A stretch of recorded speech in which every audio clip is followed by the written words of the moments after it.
biomasa está dando vueltas por allí, procesos redox, pero también la rizofiltración, que es un proceso donde la biosorción es muy importante, pero ya tengo un proceso activo, ¿no? Vieron que las plantas arraigadas, en general, son grandes bombas elevadoras de agua, que entra por las raíces y se evapora por las hojas. O, bueno, por las frondas, o por lo que sea, dependiendo de qué grado de evolutivo tenga esa planta. Entonces, al generar el movimiento, forzar el movimiento del agua desde la solución a través de esas raíces, en la punta de las raíces se va a generar entonces el proceso de biosorción pasiva, generalmente físico-química. Algo va a ser por procesos activos internalizados, va a ser traslocado a hoja, se va a acumular en algún lugar de la planta. Algunos de estos contaminantes que están entrando pueden llegar a volatilizarse por hojas, o sea, el contaminante per se o por alguna modificación química que haya ocurrido dentro de la planta. Entonces, estos procesos son apasionantes, importantísimos, y van ocurriendo en ambientes naturales, y ya les digo, vienen todos juntos. Es difícil de separar el proceso de biosorción, o pongámosle bioacumulación activa, de los otros procesos que van dando vuelta por allí. Yo puse un ejemplo también muy casero, pero que se cumple en la mayor parte de los casos. Acá utilizamos una plantita acuática muy común por aquí, por los humedales que están en la zona de nuestros ríos, aquí cerca del río de la Plata, que es la Salvinia biloba. Podemos haber usado lenteja de agua, cualquier planta flotante. Son muy interesantes desde el punto de vista ambiental, porque vamos a tener el proceso de rizofiltración y la absorción sobre esta biomasa. Por lo tanto, si está viva, tiene una gran capacidad de generación, enorme. Por lo tanto, se transforma en un residuo, ¿no? Empieza a taponar los cursos de agua, hay que sacarla. Entonces tiene mucha implicancia en bioprocesos, digamos, para separar contaminantes. Bueno, en esta época éramos muy pobres nosotros, no teníamos todavía la absorción atómica, menos el ICP, no podíamos determinar fácil metales, no podíamos determinar nada, teníamos un espectrofotómetro ahí dando vueltas. Entonces, bueno, vamos a usar un colorante para poderlo determinar, aunque sea un poquitito más fácil. Usamos azul de metileno o violeta cristal, no me acuerdo cuál. El tema era, vimos la biomasa viva y la biomasa muerta. La misma biomasa la desecamos, la molimos y la pusimos en contacto con la solución. Y lo que fuimos encontrando es que la reacción, digamos, inicial de absorción del colorante por la biomasa viva era enorme, era rapidísima, por lo cual es un proceso físico-químico. Pensemos, los procesos biológicos, estamos hablando de 8 horas para arriba, días. Mientras que los procesos estos de absorción, eso sí, no me voy a meter en absoluto con la cinética de la absorción, de la bioabsorción, porque se ha escrito mucho, ustedes ya han visto bastante. Yo no soy experto en estas cinéticas, pero recuerden, cuando estamos hablando de cinética, estamos hablando de procesos individuales, otra vez, y acá estamos viendo un gran proceso. Bolesky, el cual ya lo he nombrado, no habla de cinética, dice, no hablemos de cinética de la bioabsorción, hablemos de dinámica, porque tenemos una gran bolsa de diferentes procesos que están vendiendo. Aunque bueno, normalmente la velocidad de absorción es rapidísima. En 20 minutos ya estamos en equilibrio, con comillas. Mientras que los procesos biológicos ya empiezan a tardar días. Entonces, bueno, tenemos una muy rápida fisicoquímica, que normalmente hablamos del 90%, 80-90% de la absorción, y luego más lentamente, estos procesos, hay procesos de rizofiltración y demás, la metabólicamente acoplada. No se gana demasiado en eficiencia global, algo se gana, pero bueno, se hace más lento, y sabemos que un proceso con biomasa viva puede ser más complicado que un proceso con biomasa desecada, dependiendo de lo que queramos hacer. En líneas generales, esto es lo que ocurre siempre. El proceso activo es un porcentaje menor que el pasivo, y es en tiempos mayores. Otro ejemplo, este es un ejemplo al revés. Es un ejemplo en el cual los mecanismos activos, en vez de favorecer la absorción, la desfavorecen, repelen. Habíamos encontrado, medio por casualidad, dos especies de hongos que son muy acidófilos, crecen a pH 2 y tenían gran capacidad de captación de uranio 6. Nosotros estamos trabajando con una bacteria acidófila que era capaz de reducir uranio 6 a uranio 4, aún en condiciones autótrofas y aeróbicas, y se nos contaminó con estos hongos. Y los hongos mismos que empezaban a acumular uranio, se empezaban a poner amarillos. Vamos a estudiar estos hongos. Entonces, bueno, hicimos la isoterma de absorción con biomasa seca y daba una capacidad relativamente interesante, 160 miligramos de uranio por gramo de biomasa, andaba por ahí. Normalmente las afinidades de biosorción de cualquier biomasa andan allí, no pasan de 200 miligramos, habría que hablar en moles, ¿no? Estrictamente, pero no son tan grandes. Muchas veces otro de los grandes problemas, entre comillas, que teníamos con la máquina de hacer chorizo, decía, encontré un bicho que absorbe tanto, entonces lo comparabas con este y con el otro, y este era 500 y el otro era 450. Entonces queríamos ir todos al Guinness de los récords, que el bicho que habíamos aislado era el mejor. Bueno, este tiene una absorción interesante, pero tampoco wow. El tema dijo, bueno, vamos a ver qué pasa si lo hacemos en forma activa. Entonces hicimos crecer estos hongos a 3 pHs, al pH ácido, que lo habíamos aislado, y al pH que había sido, digamos, por bibliografía, sabíamos que era el pH óptimo de este hongo, para que sea que era 5,5, los hongos son bastante acidófilos, y a pH 7. Bueno, y vemos lo siguiente, la curva blanca es en presencia de uranio, y la curva, la barra rayada, es sin uranio. Entonces vemos el consumo de glucosa es proporcional al crecimiento del hongo. Vemos que en el cultivo crecían sin ningún problema, en ausencia de uranio, a los 3 pHs. Más que alguno más favorable que el otro. El hongo lograba crecer sin ningún problema a estos 3 pHs. Ahora, si le poníamos uranio, ¿qué fue lo que pensamos nosotros? Bueno, pobre bicho, si se banca el uranio a pH 2, a pH más alto tiene que bancárselo mejor, porque el bicho va a estar más cómodo, tiene que trabajar menos. Sin embargo, fíjense, a pH 2 ambos bichos resisten, uno no tanto como el otro, pero crecen. A pH altos no crecen más, en presencia de uranio. Y esto se debe a que todavía no terminamos esta línea de investigación, pero va por ese lado. Estos hongos tienen mecanismos para resistir justamente el pH ácido de bombeo. Tienen bombas para eliminar protones. Mantener el pH intracelular constante, el pH intracelular alrededor de 7. Cuando yo tengo una solución afuera que está a pH 2, tengo que estar haciendo un mecanismo activo de bombeo que me va consumiendo energía. Bueno, este mecanismo de bombeo de carga positiva, cationes al final estamos hablando de carga positiva, es lo que nos lleva a eliminar inespecíficamente el uranio. Mientras que entonces a pH altos estas bombas protónicas no se activan. No se activa, entonces el uranio no es bombeado, penetra. Eso lo vemos también en la biomasa inicial, la biomasa del inóculo, se cargaba, se ponía amarilla y se llenaba de uranio dentro. Pero bueno, mecanismos hacia un lado, mecanismos hacia el otro, y muchas veces los mecanismos inespecíficos que están preparados para alguna cosa son los que terminan interactuando en nuestro proceso. Bueno, vamos a la parte un poco más importante.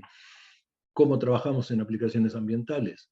Bueno, una vez que tenemos nuestro proceso de biosorción ya caracterizado termodinámicamente, cinéticamente, etcétera.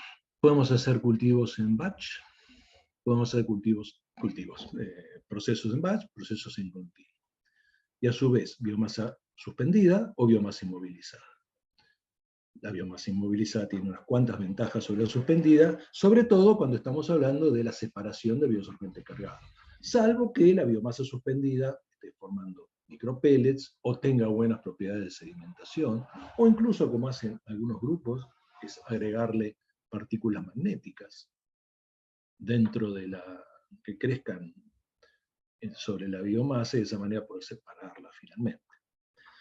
Porque el último paso, entonces, después de la separación, es la recuperación y tratamiento. ¿Qué hago con el bioabsorbente cargado? Bueno, lo dispongo, una posibilidad, o le saco el contaminante, ese contaminante lo puedo recuperar o disponer, y el bioabsorbente lo puedo reutilizar. Y el contaminante después, bueno, si lo recupero, también incluso si es un orgánico lo puedo llegar a degradar. Todas las posibilidades. Pero insisto, este es el proceso que hay que publicar, este es el proceso que hay que desarrollar. Nunca nos quedemos en esta primera etapa, porque ya a esta altura del partido no alcanza, no sirve. Ya está, ya sabemos lo que pasa. Básicamente, ya lo sabemos. Dijimos que la formación, o sea, la inmovilización de biomasa para generar procesos de bioabsorción es muy interesante, porque bueno, está favoreciendo la separación final. Entonces, podemos pensar la formación de biofilms. Los biofilms son, a la larga, se basan en una bioabsorción, pero de orden superior, porque ahora es la biomasa que se va a absorber sobre alguna superficie carrier, algún soporte, y luego va a empezar a crecer allí. El biofilm es mucho más allá, otra vez, que una monocapa de bacterias, hongos o lo que venga sobre una superficie, pero tiene una primera etapa que es la absorción físico-química de los microorganismos sobre esta superficie. Una vez que están absorbidos y tienen fuente de carbono y fuente de energía dando vuelta por allí, van a empezar a crecer, van a empezar a generar una matriz de polisacáridos, o incluso alguna matriz inorgánica, dependiendo de qué bicho sea, y sobre esta matriz van a empezar a desarrollarse anclados en esta matriz y van a formar estructuras tridimensionales muy elaboradas, más aún si estamos hablando de biofilms multiespecíficos, ¿no? Con más de una especie microbiana presente. Bueno, finalmente cuando ya están suficientemente desarrollados, hay liberación de estas células que se vuelven a mandar a colonizar. Pero bueno, siempre hay liberación de células, siempre hay coloide dando vueltas, por lo tanto, aún cuando estemos trabajando en biofilm, tenemos que poner después un proceso de separación de biomasa. Porque si no, siempre algo de biomasa cargada va a pasar de largo y el proceso no va a funcionar. Por más que en el paper, como nosotros la centrifugamos, decimos, mira cuánto limpiamos la solución. Sí, limpiamos la solución, pero si la solución tiene un coloide que yo no lo vi y ese coloide viaja igual con la solución, hay que tenerlo en cuenta. Parece que yo le tiro más palos a la bioabsorción que las perlas, pero bueno, es la forma que hay que trabajar.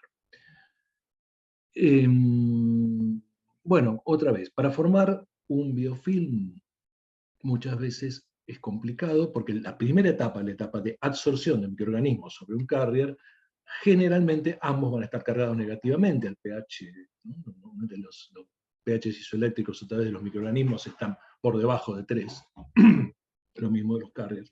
Entonces, trabajando a pH más o menos normal, tengo la repulsión electrostática dando vueltas.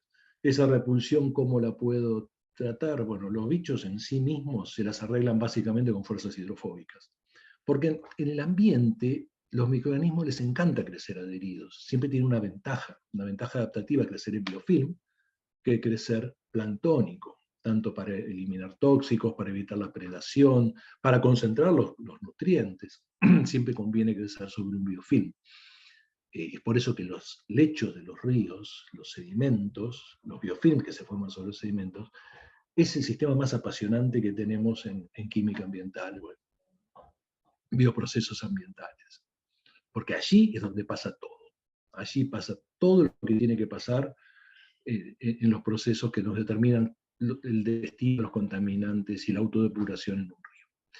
Bueno, ¿qué hacemos si no queremos dejar a los bichos solo con sus fuerzas hidrofóbicas, favorecer esta primera absorción para la formación de biofilm? Bueno, se pueden funcionalizar las superficies, agregándole grupos que tengan carga positiva para que sea la absorción inicial mejor, o superficies haciéndolas hidrofílicas también por modificación covalente y que formen puentes de hidrógeno. Igual, no se preocupen, esto no ocurre, no es necesario que ocurra siempre, porque a la larga, en microorganismos, una vez pasada esta primera etapa de absorción, se las va a arreglar para hacer una absorción, una adhesión irreversible, anclándose en una matriz de polímeros y isopolímeros. Bueno, no sé si esto habrán visto algo de trabajo en continuo, en columnas, no tiene ya demasiado, a esta altura del partido, demasiada vuelta, pero muchas veces lo que se hace al hacer un biosorbente sobre algún carrier o algún biosorbente en sí mismo es empaquetarlo en columnas, porque estas son las que son más fácilmente, son como biofiltros que se pueden poner a salida de un caño de una fábrica, ¿no? Y hacer un proceso continuo siempre tiene sus ventajas en tratamiento de fluentes. Pero bueno, esto también hay ríos de tinta escrito, no vamos a meternos demasiado. El tema más o menos la columna se va cargando. Otra vez, insisto, esto está mostrado para metales pesados, pero puede ocurrir también con orgánicos recalcitrantes. Se va cargando y luego una vez que está completamente cargada, tenemos la concentración de entrada, tenemos la concentración de salida, se forma la curva de irrupción, ¿no? Breakthrough, y una vez que eso quiere decir cuando ya se completó de cargar la columna, hay que sacarla, poner una nueva, y a la columna entonces se la puede desorber otra vez en un volumen más pequeñito y a partir de la solución obtenida se puede llegar a mucho más concentrada, hacer la recuperación del metal o lo que venga, o directamente disponerlo. Y si es un orgánico, hacer una degradación, que puede ser en fase sólida o después de desorción. Bueno, bien, creo que andamos bien con el tiempo. Tengo dos ejemplos que son en realidad, de nuestro trabajo, no porque sean los mejores, simplemente porque los conozco. Uno que habla, vamos a mostrar un poco interacción de microalgas del río Reconquista y otras, con metales pesados. Tenemos dos metales pesados que elegimos en particular.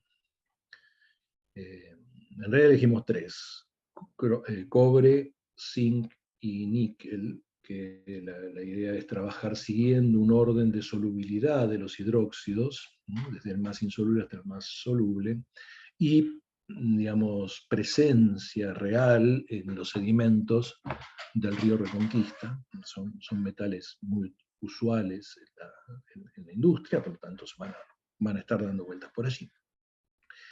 Pero bueno, con cobre no terminamos todavía, probablemente el cobre es muy tóxico para esta microalga, entonces nos complicó un poco el estudio. Pero sí hicimos bastante con zinc y con níquel. El otro ejemplo que tengo, que no sé si vamos a llegar, porque está un poco más disperso, es un ejemplo con un colorante modelo orgánico, para ver, por ejemplo, inorgánico, un ejemplo orgánico. Pero yo creo que con este ya vamos a poder ver un montón de cosas. Bueno, usamos dos algas, un Botricoccus browni, que es un sistema modelo siempre utilizado. Es una alga interesante, teóricamente, además de, bueno, en todo caso una microalga, generaría hidrocarburos, no lípidos para transesterificar, sino directamente un hidrocarburo. Y después buscamos algunas microalgas autóctonas del río Reconquista. Por ahora estudiamos la Paraclorella kessleri, y que es uno de los sospechosos de siempre, ¿no? Dando vueltas por los ríos. Y estudiamos otras más, pero bueno, no es el caso. Bueno, lo primero que hicimos o no lo primero, pero una de las cosas fue la absorción físico-química de la cual venimos hablando. La biosorción, de la cual Bolesky dice que esta es la biosorción. Generamos las algas fueron desecadas y estudiadas entonces en condiciones que no teníamos metabolismo, absorción físico-química. También lo hicimos con la microalga fresca, digamos, cosechada en condiciones que no haya metabolismo dando vuelta, pero sin desecar, por si hay alguna diferencia, ¿no?, entre la biomasa desecada y no desecada. Esta biomasa se protona, se la lleva a un estado totalmente protonado por tratamiento con un ácido nítrico diluido, y los experimentos de biosorción se hacen en condiciones de pH controlado, de manera que nosotros vamos midiendo cuánto hidróxido de sodio se va agregando para mantener el pH constante, porque lo que se va a generar es un intercambio, básicamente, entre los protones que tengo dando vueltas sobre la superficie con, en este caso, el zinc que va a ir a. Bueno, en estas condiciones vemos que, como era de esperar, a medida que vamos aumentando el pH de la interacción, tenemos mayor captación de zinc sobre la superficie. No podemos trabajar a pH muy altos, recuerden, vamos a tener los fenómenos de precipitación, van a ser muy grandes.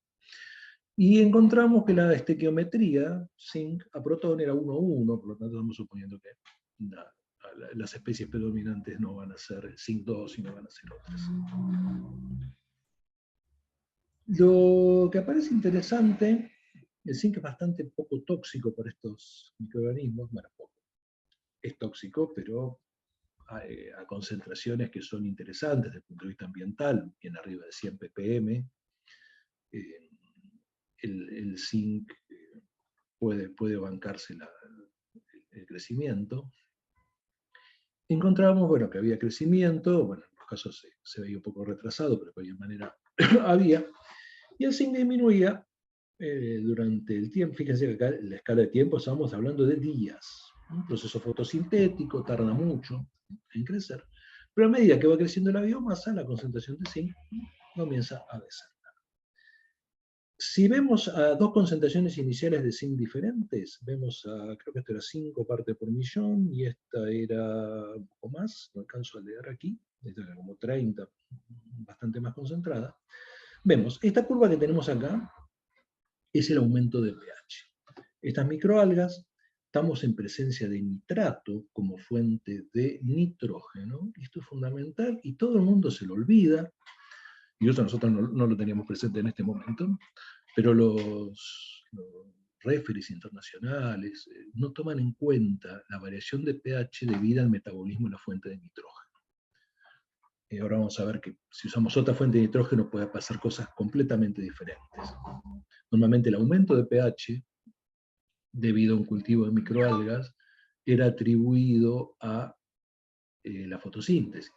Pero claro, este aumento de pH debido a la fotosíntesis por consumo de dióxido de carbono ocurre en la etapa luminosa, y acá tenemos una etapa luminosa y una etapa oscura. Entonces, el pH tendría que oscilar, ¿no? Pero sube constantemente. Entonces, este ácido fijo que se está formando es fundamentalmente debido, en este caso, consumo de ácido a la fuente de nitrógeno. Ya lo vamos a ver.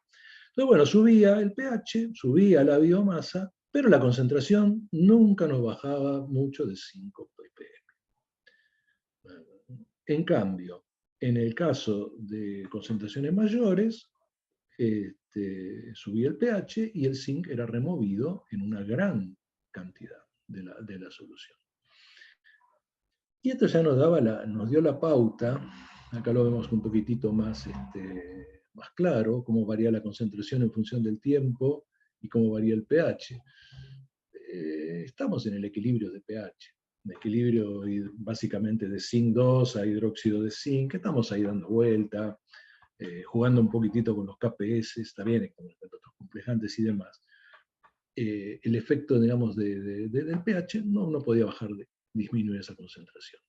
Y por lo visto, por la afinidad que tenemos, recuerden la curva de Langmuir, esas concentraciones, habíamos hecho la isotermia, fiteaba otra, no Langmuir, pero más o menos, tampoco nos iba tan bien por ese lado de la absorción.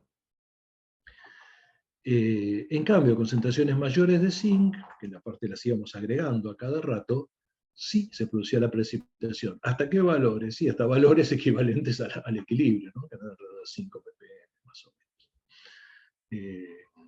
Entonces, si veíamos el porcentaje removido durante el crecimiento, era cada vez mayor dependiendo de la concentración inicial de zinc.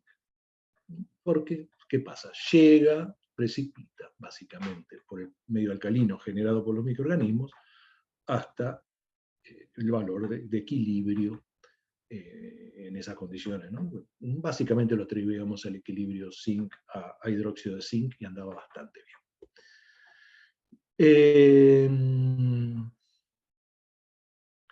Luego trabajamos con níquel. ¿Y con níquel qué encontramos? Otra vez hicimos lo mismo, con pH controlado. Acá podemos ir un poquitito más arriba, porque el níquel es más soluble que el zinc. Los hidróxidos de níquel son más solubles que los hidróxidos de zinc. Hablemos un poco más de propiedad. Y vemos que el Q máximo, la absorción de níquel sobre esta biomasa, era bastante superior. Era 4 o 5 veces superior a la absorción de zinc que habíamos visto previamente. La estequiometría era 2:1, acá la especie predominante de níquel era el níquel 2, lo cual coincide, ¿no? con su mayor solubilidad de hidróxidos. Entonces, digamos, el mecanismo de absorción puede llegar a ser, en este caso, mejor, más significativo que el mecanismo ácido, mejor dicho, de precipitación alcalina. Eso lo confirmamos. El problema es que con el níquel, bastante más tóxico que el zinc, la biomasa que lográbamos formar era menor que en el caso del zinc. Entonces, con biomasa viva, en los sistemas que el níquel creció, que el microorganismo creció, veíamos que, bueno, el pH en este caso, a medida que aumentábamos la concentración inicial de níquel, cada vez nos quedaba más bajo. ¿Por qué? Porque cada vez teníamos menos biomasa presente en el sistema. Pero la absorción de níquel era cada vez mayor. La absorción porcentual, ¿no? Sobre la biomasa que se había formado, ¿no? Los miligramos, los milimoles de níquel absorbidos por gramo de biomasa crecían en función entonces de la concentración inicial de níquel, lo cual nos condice con la curva, con la isoterma, y a su vez nos decía que era un poquito más independiente del cambio de pH. Entonces, en un caso tenemos mecanismo de precipitación, en otro caso tenemos mecanismo de absorción. En un caso, entonces, la biomasa viva va a ser mucho más eficiente que la biomasa desecada, y en el caso del níquel, no. En el caso de la biomasa desecada puede funcionar también como la biomasa viva. Por más que, bueno, si tenemos un efluente que es ácido y tenemos nitrato como fuente de nitrógeno, la alcalinización de ese efluente por estos microorganismos, se habla por las microalgas, en realidad con cualquier microorganismo que esté creciendo en el efluente con nitrato como fuente de nitrógeno va a alcalinizar el medio. Y esto es bastante interesante. Tenemos que tomar en cuenta que puede llegar a servir como remedio. Como proceso en general, no estamos hablando de un proceso solo de bioabsorción, pero los procesos alrededor que están acoplados en este sistema son tan importantes y imposibles de desacoplar del sistema, que hay que tenerlos todos en cuenta. ¿Por qué? Porque uno normalmente dice, uy, qué bueno, estas microalgas son lo más, son natural remediator. Esa fue una de las, alguna colaboradora de nuestro grupo. Son remediadores, están bárbaros. No, no son remediadores. Ellos tienen su metabolismo y en algunas condiciones los podemos utilizar para remediar. ¿Por qué? ¿Qué pasa si utilizamos otra fuente de nitrógeno? ¿Qué es lo que ocurre muchas veces en los ambientes naturales? Los ambientes naturales reductores, como el río Reconquista, que está anaeróbico, la especie predominante de nitrógeno no va a ser el nitrato. Es más, en los medios de cultivo que normalmente se usan para microorganismos, no para microalgas, la fuente de nitrógeno por excelencia es el amonio, ¿no? Compuesto reducido. El amonio tiene el metabolismo inverso. Claro, es un catión, por lo tanto, podemos suponer que entra amoníaco, siempre las moléculas no cargadas pueden atravesar la membrana plasmática con mucha más facilidad que las moléculas cargadas.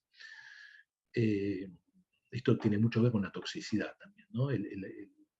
A una concentración global de amoníaco, amonio, digamos, dada a pH más ácido, es menos tóxica, porque el amonio cargado no entra tan fácilmente a la célula como a pH alcalino, el amoníaco, que sí. Entonces, con los ácidos débiles pasa al revés. Entonces, bueno, entra amonio, sale protón. Lo mismo que si entraba nitrato, salía oxidrino. Hay que mantener la electroneutralidad. Bueno, entonces dijimos, bueno, ¿qué pasaría? Y esto lo hicimos con Botricoccus, con Paraclorela y otros bichos, y con todos pasa lo mismo. Vemos, cultivamos con nitrato, cultivamos con amonio, perdón, con nitrato, con amonio y con la mezcla de los dos. Y vemos que el crecimiento se da en todos los casos. Con amonio da un poquitito mayor de rendimiento en biomasa que con nitrato, lo cual es de libro, porque el amonio es mucho más amigable para generar las proteínas. Piensen que el amonio entra prácticamente en un paso. Entre el amonio se compleja con los cetoácidos del ciclo de Krebs y ya me forman los aminoácidos. Ya estoy. En cambio, el nitrato primero tengo que reducirlo y luego complejarlo con los cetoácidos. Gasto más energía. Entonces el amonio es más amigable. Esto sigue siendo de libro. ¿Qué pasa con la captación de amonio y nitrato? Bueno, capta ambos. En el caso que uso nitrato como fuente de nitrógeno, el pH aumenta, como era de esperar. En el caso que uso amonio como fuente de nitrógeno, el pH baja, como era de esperar. Y en el caso de que uso los dos, primero baja, siguiendo la curva exactamente igual que la curva de consumo de amonio en el sistema que solo había amonio. Y luego que se acaba el amonio, empieza a subir porque el bicho empieza a crecer utilizando el nitrato. Entonces, esto es de libro y aparte lo observamos hasta ahora con 4 especies diferentes de microalgas. A alguna no le gusta tanto el amonio como a las otras. Pero entonces, ¿qué implicancia ambiental tiene esto? Una microalga en un ambiente contaminado como el río Reconquista puede ser que no genere alcalinidad. No va a favorecer la precipitación de metales pesados, sino todo lo contrario.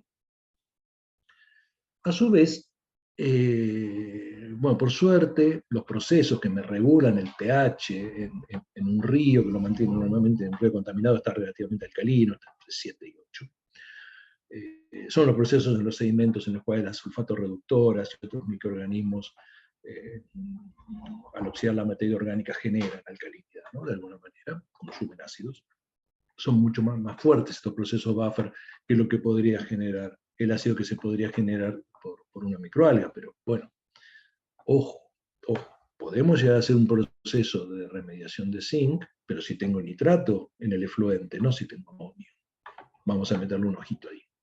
Yo estoy haciendo todo lo contrario, estoy acidificando, estoy haciendo que sea más soluble los hidróxidos. Y a su vez, menor la posibilidad de bioabsorción. Lo que es muy interesante con estos sistemas también es que estos microorganismos, la paraclorela al menos, genera unos exopolímeros, aparentemente son compuestos lipopolisacáridos, poco o nada de nitrógeno dando vuelta allí, yo creo que nada. Y estos polímeros que están generando esa capa que todavía no está muy claro si está realmente asociada a la célula, está asociada a la célula, pero si es laxa, se solubiliza o no, parte se solubiliza y parte no. Estos polímeros tienen la gran utilidad de formar puentes con metales divalentes o trivalentes, por ejemplo con el zinc, con el níquel y otros, y aglomerar y formar precipitados, formar flóculos de estas algas que van a precipitar, y la separación entonces es importante. Muchos de la bibliografía nos decían, no, bueno, el zinc o los metales inducen la formación de estos flóculos. No. Se generan siempre, si tenemos nitrato como fuente de nitrógeno. Y lo que, al agregar el metal, funciona con zinc, con níquel, incluso con hierro y con calcio, se produce entonces el puente, se produce la aglomeración y la separación.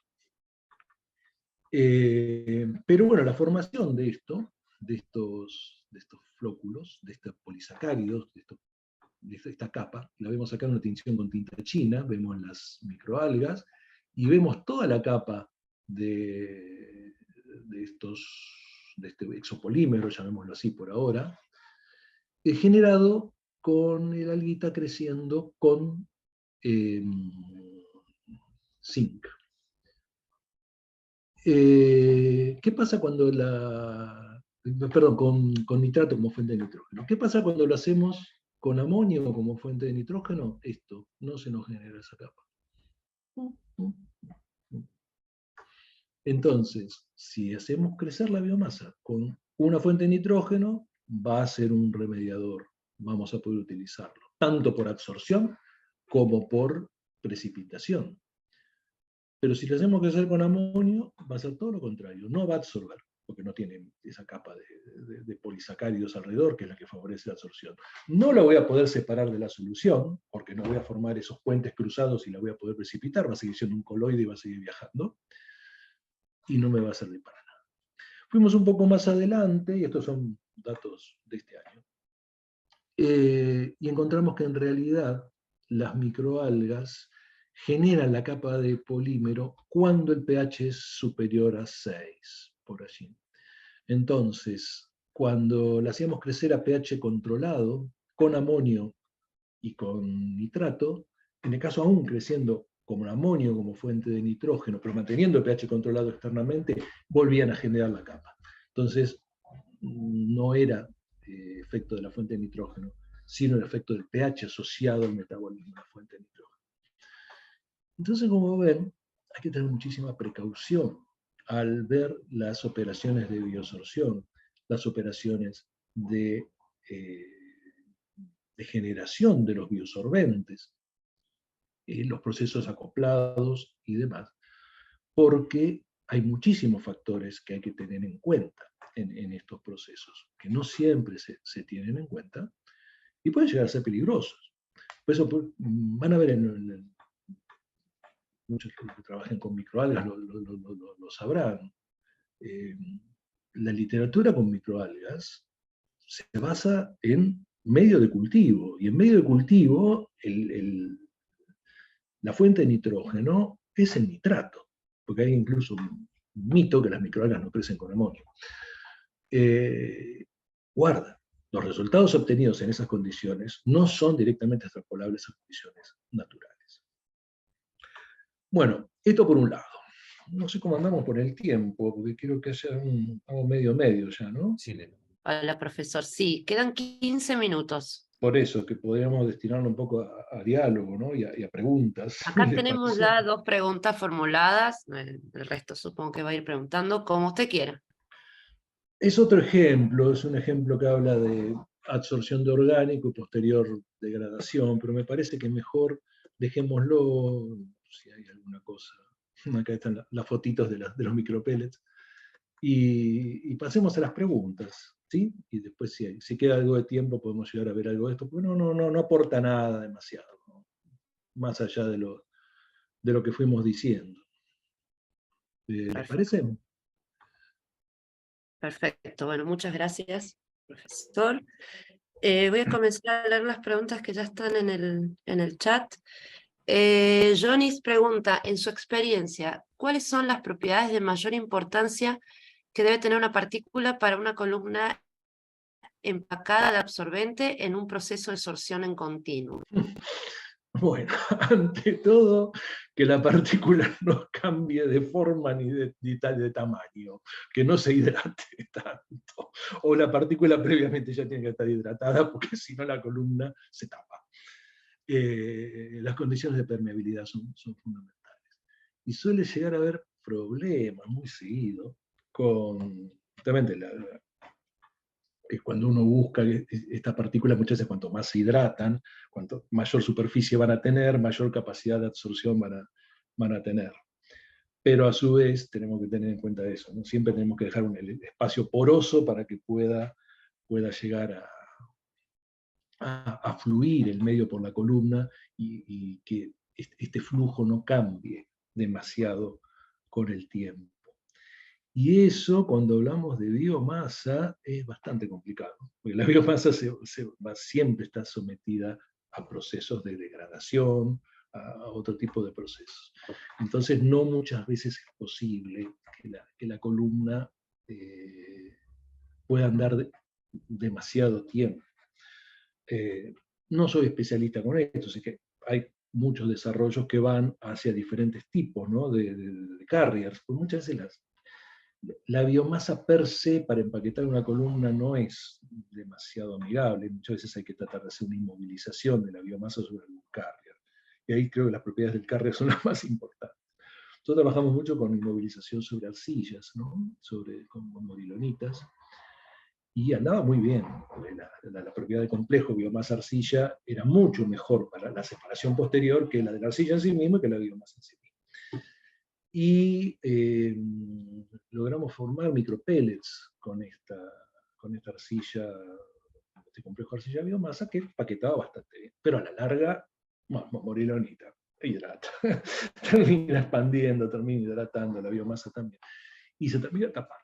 Yo creo que las propiedades mecánicas son las más importantes. Pero insisto, no es lo que me dedico más a desarrollar, ¿no? Bien, muy bien, muchas gracias. Bueno, otra pregunta de Aldana dice, ¿un bioabsorbente como compost de residuos agrícolas aplica para estos casos como una biomasa muerta? Y nuevamente menciona, quiero decir, este tipo de bioabsorbente adhiere a los conceptos teóricos que mencionó hoy o más bien es absorción simplemente a materia orgánica. Muy buena pregunta. Bueno, el compost, dependiendo de cómo lo usemos, está vivo. Y cómo lo apliquemos, va por ese lado. ¿Cómo lo vamos a aplicar? ¿Qué tipo de proceso vamos a utilizar? Si hacemos un proceso largo, en el cual el metabolismo de todos estos microorganismos que están presentes en el compost, que es otro sistema apasionante, vamos a tener un proceso activo, y sí, vale todo lo que hemos dicho, vale. Ahora, si el compost lo utilizamos para algún proceso de bioabsorción, en procesos mucho más rápidos, o incluso el compost lo desecamos previamente antes de meterlo en el compost, y la actividad biológica va a disminuir, y va a ser más una absorción pasiva que otra cosa. Pero sí, son estos procesos que estamos ahí en el borde, ¿no? No sabemos.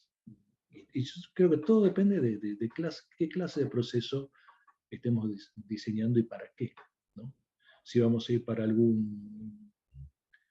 o sea, yo estoy pensando en el compost, ¿no? Una vez que está generado, retirarlo y utilizarlo como un biosolvente para alguna cosa. Si vamos a utilizarlo como biosolvente para algún metal pesado, probablemente los sistemas pasivos sean los predominantes, sin lugar a duda.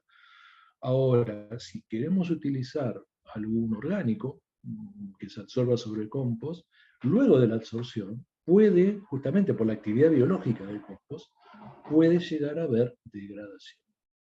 Lo hemos probado con Violeta Cristal, un sistema modelo, y sí, la absorción sobre biomasa, ¿no?, una especie de compost, entre comillas, producía mejores condiciones para la degradación posterior del absorbente cargado, o sea, el colorante se degradaba.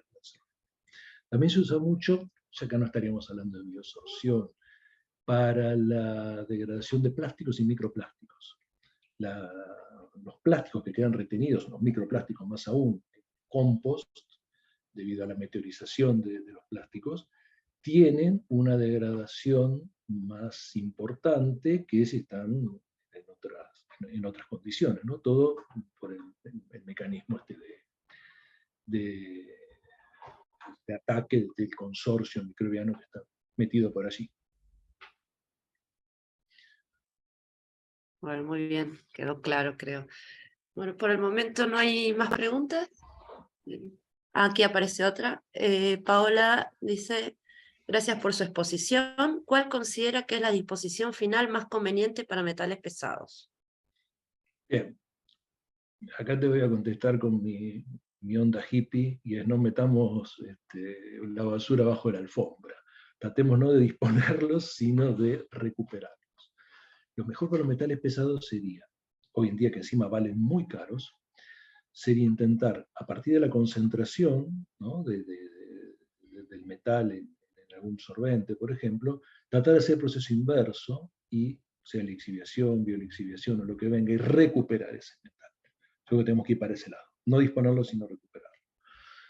Sino la disposición final siempre, por más que, bueno, hoy día lo que se usa es un relleno de seguridad, no hay otra cosa, digamos, que pueda andar. Se pueden llegar a hacer operaciones de vitrificación, operaciones de cementación y demás, pero siempre el metal va a quedar allí, ¿no? Siempre lo digo, sean eternos los metales, eso dice nuestro himno. Y es así, no se van a degradar. Entonces no sabemos qué va a pasar de acá a 50 años. Lo que sí, nunca meterlos en los bancos de las plazas. No, en los ladrillos de construcción. No, eso no. Por más que digan, no, pero fíjate que no lixivia y. No. Porque es una bomba de tiempo. En algún momento esa bomba va a explotar. Yo creo que lo que hay que hacer es buscar a toda costa de concentrar lo más posible y tener operaciones simples y baratas de recuperación a partir de allí. Si pensamos muchas veces en la concentración que se logra en los biosorbentes, incluso en el sedimento del río Reconquista, nosotros tenemos metales que, hablo de Reconquista porque, bueno, es nuestro río, está ahí cerquita, lo queremos mucho.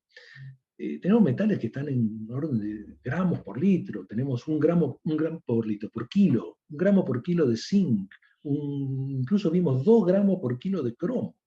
Si ven las concentraciones de metal en los minerales, en minas en actividad que funcionan y dan ganancia en extraer, son menores. Minerales de baja ley. Entonces, ¿qué tenemos allí? Un metal concentrado, en la mayor parte de los residuos generados por proceso de bioabsorción va a pasar lo mismo. Tengo el metal en una concentración mayor a la cual lo puedo explotar en una mina, por ejemplo, por biolixiviación. Bueno, hagámoslo. Recuperemos los metales. Está bien, te van a decir los mineros, no, pero no tenés suficiente volumen como para que eso sea rentable. ¿Y quién dice que esto tiene que ser rentable? Esto lo que tiene que ocurrir es tenemos que limpiar. Y con lo que recuperamos, ¿qué hacemos? Pagamos una parte del proceso, aunque sea. Aunque un día yo creo que sacamos, no solo pagamos una parte, sino que sacamos ganancia, lo pagamos todo y sacamos ganancia.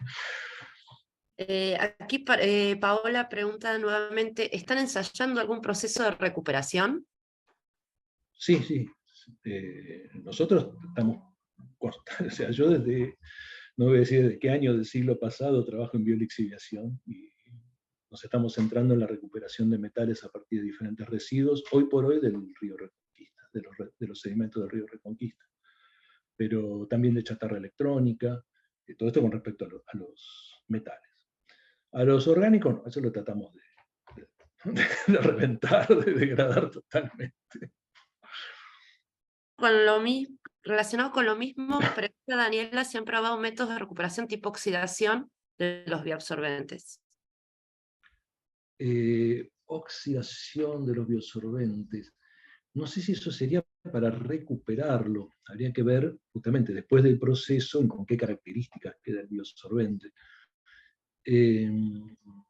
Normalmente las operaciones de recuperación que utilizamos, siempre hablando en el caso de los metales pesados, eran luego de una extracción del metal a partir de una complejación, por ejemplo, el uranio se compleja con carbonato, o otros metales con ácido directamente, y allí sí después intentábamos ver qué pasaba con el bioabsorbente, si se podía utilizar o no. Un par de reusos solía llegar a tener. Podría llegar a ocurrir una oxidación en el caso de un bioabsorbente cargado con algún contaminante orgánico. Ahí se les puede hacer una operación de oxidación. Una oxidación avanzada funciona muy bien en estos casos. Muchas veces incluso los sorbentes, no tanto los biosorbentes, ahí porque tenemos mucha materia orgánica se complica la cosa, ¿no? Pero una arcilla dopada con un metal, con hierro, puede llegar a ser, a su vez de un buen biosorbente, puede llegar a ser un catalizador aplicándole proceso fotofento. Entonces así se produciría la degradación y podríamos volver a reutilizarlo. En el caso de que tenemos materia orgánica, el biosorbente en particular y el contaminante adherido allí, proceso de oxidación yo no utilizaría tanto. ¿Por qué? Porque voy a oxidar tanto el contaminante como la materia orgánica del biosorbente, y probablemente eso sea un gasto extra y no lo pueda regenerar. Sí puedo llegar a hacer una operación de biooxidación, un compostaje, pero en ese caso no voy a recuperar el biosorbente. Aunque muchas veces, a ver, los biosorbentes que son muy usuales hoy día son residuos agroindustriales. Y esto no es necesario recuperar. Muchas veces no hace falta recuperar. Al contrario. Bien, perfecto, creo que quedó claro. Bueno, le quiero agradecer de parte de todos y todas aquí en el curso, y bueno, damos por finalizada la primera clase de la mañana. Y nos encontramos luego de un recreo nuevamente a las 10:45, o sea, en 15 minutos. Bueno, Muchas gracias, gracias profesor. por la invitación y nos vemos la semana que viene presencial. Perfecto, muchas gracias. Hasta luego. Hasta luego.